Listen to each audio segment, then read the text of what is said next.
berdasarkan hasil rapat prasi dan konsultasi dengan Pasca dilantik tanggal 18 Juni lalu, Bupati Pali Heri Amalindo kehadirannya di tengah masyarakat dan rapat kerja maupun sidang paripurna dengan DPRD Pali masih sangat minim.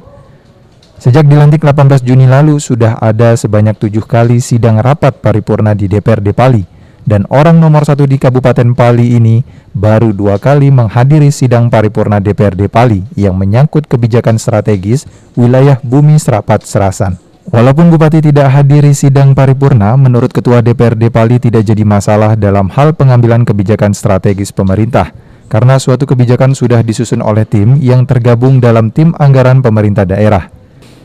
Namun demikian, menurut Asri, sesuai dengan aturan PP nomor 18 dan Tatip DPRD Pali, setiap pengambilan keputusan bersama antara eksekutif dan legislatif wajib dihadiri kepala daerah.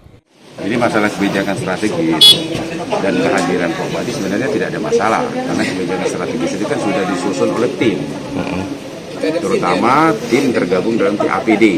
Ya. Kita walaupun tanpa kehadiran Bupati, ini ada pimpinan Pak Irwan, ada Pak Budi, TAPD tetap bekerja, mengundang TAPD secara resmi, ya, yang diketuai oleh sekretaris daerah dengan anggota-anggota timnya, dan beberapa kali kami rapat dengan TAPD, itu 2 kali dihadiri langsung oleh Pak Wakil Bupati, ya, Pak Wakil Bupati. Kemudian dilanjutkan dengan paripurna.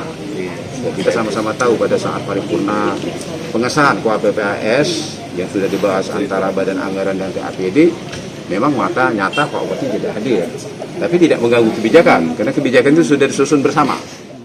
Dengan kondisi tersebut, salah satu tokoh masyarakat Kabupaten Pali, Aprizal Muslim, sangat menyayangkan sikap dari Bupati tersebut, karena sosok Bupati merupakan figur yang menjadi contoh masyarakat. Apalagi semenjak dilantik menjadi Bupati Pali untuk kedua kalinya, Heri Amalindo selalu susah untuk ditemui oleh masyarakat. Padahal masyarakat adalah hukum tertinggi dan kepentingan mereka menjadi hal terpenting untuk diperhatikan.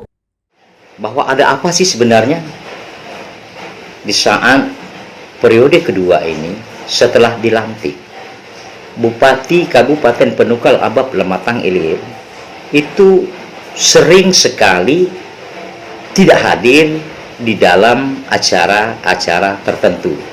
Kita ambil contoh saja di paripurna DPRD umpamanya.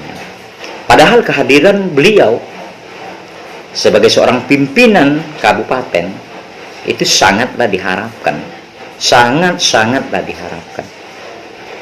Dan masyarakat juga tentu mengharapkan hadirnya figur seorang bupati itu di dalam acara-acara krusial seperti yang saya sampaikan tadi.